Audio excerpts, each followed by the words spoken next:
اللہم صلی علی سیدنا و مولانا محمد وعلى آل سيدنا ومولانا محمد وبارك وسلم وصل عليه اللهم صل على سيدنا ومولانا محمد وعلى آل سيدنا ومولانا محمد وبارك وسلم وصل عليه اللهم صل على سيدنا ومولانا محمد وعلى آل سيدنا ومولانا محمد وبارك وسلم وصل عليه اللهم صل على سيدنا ومولانا محمد وعلى آل سيدنا ومولانا محمد وبارك وسلم وصل عليه اللهم صل على سيدنا ومولانا محمد وعلى آل سيدنا ومولانا محمد وبارك وسلم وصل عليه۔ اب ہوگا مراقبہ۔ مراقبہ کیسے کرتے ہیں میں آپ کو تھوڑا سا بتا دیتا ہوں کیونکہ آپ لوگوں کو نہیں پتہ ہوگا۔ اپنی آنکھیں بند کر لیں، آنکھیں اپنی بند کر لیں۔ بند کرنے کے بعد یہ محسوس کریں اللہ تعالیٰ کی رحمت آپ کے اوپر برس رہی ہے اور آپ کے دل کے اندر سما رہی ہے۔ اللہ تعالیٰ کی رحمت آپ کے اوپر اتر رہی ہے، برس رہی ہے اور آپ کے دل کے اندر سما رہی ہے بس۔ اور آپ کا دل اللہ اللہ بولے گا، آپ نے زبان سے اللہ نہیں بولنا، منہ بند اور صرف دل آپ کا بولے گا اللہ اللہ۔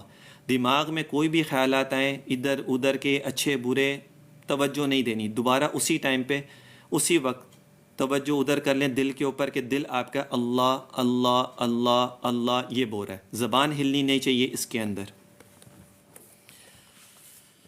اللہ اکبر کبیر۔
الحمدللہ رب العالمین والعاقبۃ للمتقین والصلاۃ والسلام علی سید الانبیاء والمرسلین۔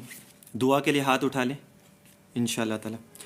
اللہم صلی علی سیدنا و مولانا محمد وعلی آلہ واصحاب سیدنا و مولانا محمد معدن الجود والکرم، لا حول ولا قوة الا باللہ العلی العظیم، حسبنا اللہ ونعم الوکیل، نعم المولا ونعم النصیر، یا حی یا قیوم ثبتنا علی الایمان، یا باقی انت الباقی، یا ہادی انت الہادی، یا شافی انت الشافی، یا کافی انت الکافی، یا بدیع العجائب بالخیر، یا بدیع جل جلالہ، یا خفی اللطف ادرکنی بلطف خفی۔ اللہم صلی علی سیدنا و مولانا محمد وعلی آلہ واصحاب سیدنا و مولانا محمد معدن الجود والکرم، لقد جاءکم رسول من انفسکم عزیز علیہ ما عنتم حریص علیکم بالمؤمنین رؤوف الرحیم، فإن تولوا فقل حسبی اللہ لا الہ الا ہو علیہ توکلت وہو رب العرش العظیم۔ سبحان اللہ وبحمدہ، سبحان اللہ العظیم وبحمدہ، استغفر اللہ ربی من کل ذنب واتوب الیہ، فاللہ خیر حافظا وہو ارحم الراحمین، لا الہ الا انت سبحانک انی کنت من الظالمین، رب اغفر وارحم وانت خیر الراحمین، سلام قولا من رب رحیم، وافوض امری الی اللہ ان اللہ بصیر بالعباد۔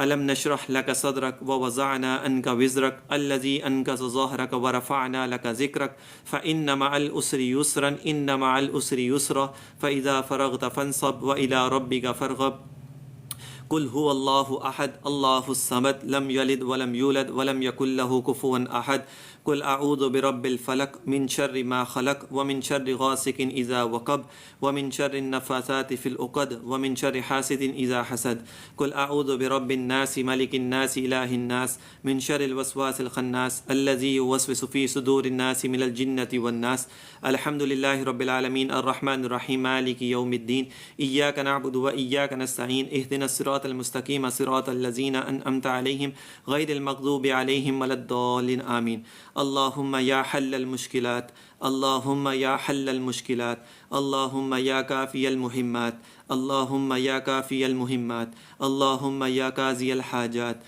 اللهم يا قاضي الحاجات اللهم يا مسبب الأسباب اللهم يا مسبب الأسباب اللهم يا مفتح الأبواب اللهم يا مفتح الأبواب اللهم يا رافع الدرجات اللهم يا رافع الدرجات اللهم يا دافع البليات اللهم يا دافع البليات اللهم يا البركات اللهم يا منزل البركات اللهم يا شافي الأمراض اللهم يا مجيب الدعوات اللهم يا سامي الأصوات اللهم يا خير الناصرين اللهم يا أرحم الراحمين اللهم يا أرحم الراحمين اللهم يا أرحم الراحمين اللهم يا أرحم الراحمين ربنا آتنا في الدنيا حسنة وفي الآخرة حسنة وقنا عذاب النار وقنا عذاب القبر وقنا عذاب الحشر وقنا عذاب القرض وقنا عذاب المرض وقنا عذاب الميزان۔ دعائے خیر، دعائے حاجات، دعائے شفا، بیماریاں، یا الہی اول خیر ہو، آخر خیر ہو، باطن خیر ہو، ظاہر خیر ہو، ایمان کی سلامتی ہو اور ہم سب کا خاتمہ بالخیر ہو۔ اے میرے رب کریم، یہ تو آپ کی بندہ پروری ہے، یہ تو آپ کی کرم نوازی ہے، اپنے لاکھوں بندوں سے مخصوص فرمایا، اپنی پاک بارگاہ میں بلایا، اپنے سے مانگنے کی توفیق عطا فرمائی۔ اے میرے مولا، ہم تیرا شکر ادا نہیں کر سکتے۔ اے میرے رب کریم، ہماری ناپاک زبانوں پر اپنا اور اپنے حبیب پاک کا پاک ذکر جاری فرما دیا، ہم تیرا شکر حق ادا کر ہی نہیں سکتے۔ بن مانگے ہمیں نعمت عظمیٰ عطا فرمائی کہ اپنے پیارے محبوب کی امت میں پیدا فرما دیا، ان کے پاک دامن سے وابستہ فرما دیا۔ میرے مولا، ہم تیرا شکر حق ادا کر ہی نہیں سکتے، بس التجا یہ کرتے ہیں، ہم سب اور جتنے بھی حاضرین محفل ہیں، ہم سب اور جتنے بھی حاضرین محفل ہیں، اور ہمارے عزیز و اقارب اور ہمارے والدین نیز تمام مسلمانوں پر اپنا رحم و کرم فرما، تمام مسلمانوں پر اپنا رحم و کرم فرما۔ اے اللہ، ہمارے صغیرہ اور کبیرہ گناہوں کو معاف فرما۔ یا اللہ، ہمارے صغیرہ اور کبیرہ گناہوں کو معاف فرما، ہمارے عیبوں کی پردہ پوشی فرما، ہمیں اپنا اطاعت گزار بندہ بنا، صحیح معنوں میں بندگی کی توفیق عطا فرما، اپنی یاد میں یکسوئی عطا فرما، ہمیں اپنے نام کی لذتیں عطا فرما، ہمیں اپنی یاد میں محویت عطا فرما، ہمیں اپنے ذکر کی برکتیں عطا فرما۔ یا اللہ، ہمارا ظاہر و باطن پاک کر دے، ظاہر و باطن نیک کر دے، ظاہر و باطن ایک کر دے، ہمارے قول اور فعل کے تضاد کو دور فرما دے، ہماری سستی اور کاہلی کو دور فرما دے، ہماری غلاظتوں کو دور فرما دے۔ یا اللہ، ہمیں نور علی نور فرما دے، یا اللہ ہمیں نور علی نور فرما دے، ہم پہ نظر رحمت فرما دے، ہم پہ نظر رحمت فرما دے، ہم پہ نظر کرم فرما دے۔ آنے والا وقت ہم سب ہی کے لیے خیر و برکت والا بنا دے، آنے والا وقت ہم سب ہی کے لیے خیر و برکت والا بنا دے، ہمیں اپنے پیارے محبوب کا سچا شدائی بنا دے، ہمیں اپنے پیارے محبوب کے صحیح معنوں میں اتباع کرنے کی توفیق عطا فرما، ہمیں اپنے چاہنے والے برگزیدہ بندوں کے نقش قدم پہ چلنے کی توفیق عطا فرما، انہی کے صدقے میں ہم سب کی بگڑیوں کو بنا دے، ہماری مشکلات کو آسان فرما دے۔ یا اللہ، ہماری مشکلات کو آسان فرما دے، یا اللہ ہماری مشکلات کو آسان فرما دے، ہم پہ نظر کرم فرما دے، ہم میں جو بیمار ہیں ان سب کو شفائے عاجلہ صحت کاملہ عطا فرما، جو بیمار ہیں ان سب کو شفائے عاجلہ صحت کاملہ عطا فرما، جو بے روزگار ہیں ان کو بسر روزگار عطا فرما، جو بے روزگار ہیں ان کو برسر روزگار عطا فرما، اور جو برسر روزگار ہیں ان کی روزی میں خیر و برکت عطا فرما، ان کی روزی میں خیر و برکت عطا فرما، اور جو بے اولاد ہیں ان کو صاحب اولاد بنا دے، جو بے اولاد ہیں ان کو صاحب اولاد بنا دے، اور جو صاحب اولاد ہیں ان کی اولادوں کو نیک اور صالح بنا دے، اور جو صاحب اولاد ہیں ان کی اولادوں کو نیک اور صالح بنا دے، جن کی بچیاں بالغ ہیں ان کی بچیوں کے لیے نیک اور صالح رشتے عطا فرما، نیک اور صالح رشتے عطا فرما۔ اے اللہ، سب ہی کی لاج، شرم اور بھرم رکھ لے، ہم سب پہ کرم کی نظر فرما دے، ہماری عاجزانہ دعاؤں کو قبول فرما دے، ہم سب کو شیطان کے مکر اس کے فریب سے بچا لے، شیطان کے مکر اور اس کے فریب سے بچا لے، نفسانی خواہشات سے بچا لے، ہر بری راہوں سے بچا لے، بری عادتوں سے بچا لے، بری صحبتوں سے بچا لے، بری باتوں سے بچا لے، بری نیتوں سے بچا لے، ہم سب کو حاسدوں کے حسد سے بچا لے، مفسدوں کے فساد سے بچا لے، ساحروں کے سحر سے بچا لے، جادو کرنے والوں کے جادو سے بچا لے، نادیدہ بلاؤں سے بچا لے، ہر دور کے ہر فتنے سے بچا لے۔ اے اللہ ہم سب کو اپنی حفظ و امان عطا فرما، ہم سب کو اپنا حفظ و امان عطا فرما، ہمارے دین اور ایمان کی حفاظت فرما، ہمارے دین اور ایمان کی حفاظت فرما۔ اے اللہ ہم سے وہ کام کرا لے جس سے تو ہم سے راضی ہو جا، تیری پاک بارگاہ کے مقبول اور مقرب بندے ہم سے راضی ہو جائے۔ الہی سبھی کو نیکیوں کا صلہ عطا فرما، سبھیوں کو نیکیوں کا شکر عطا فرما، سبھی کو اپنی بارگاہ میں مقبول فرما، اور ہمیں وہ نعمتیں عطا فرما جو ہمارے خیال و گمان میں بھی نہ ہو، ہمیں وہ نعمتیں عطا فرما جو ہمارے خیال و گمان میں بھی نہ ہو۔ یا اللہ ہم یہاں سے اٹھنے بھی نہ پائیں، ہم یہاں سے اٹھنے بھی نہ پائیں، اور تو ہماری دعاؤں کو قبول فرما لے۔ ان اللہ و ملائکتہ یصلون علی النبی یا ایہا الذین آمنوا صلوا علیہ وسلموا تسلیما اللہم صلی علی سیدنا و مولانا محمد وعلی آل و اصحاب سیدنا و مولانا محمد معدن الجود والکرم سبحان ربک رب العزت عما یصفون وسلام علی المرسلین والحمد للہ رب العالمین۔